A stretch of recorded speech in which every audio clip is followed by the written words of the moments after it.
Good morning mga kawasak!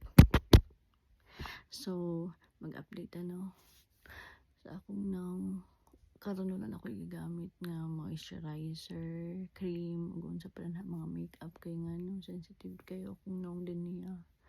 As in wala na ko dahon sa kapayas pangludlod sa akong nong, so akong gigamit kani. Gitry na ako 3 days na. So, ang pimples ning gamay-gamay na apil ni siya. Itong last time as in pula kay ni siya din, grabe ka pula.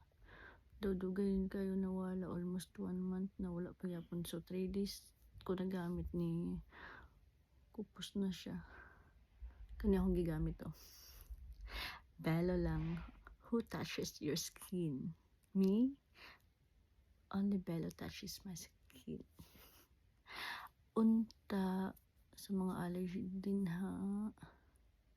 I-try niyo ni Bello. Beke naman.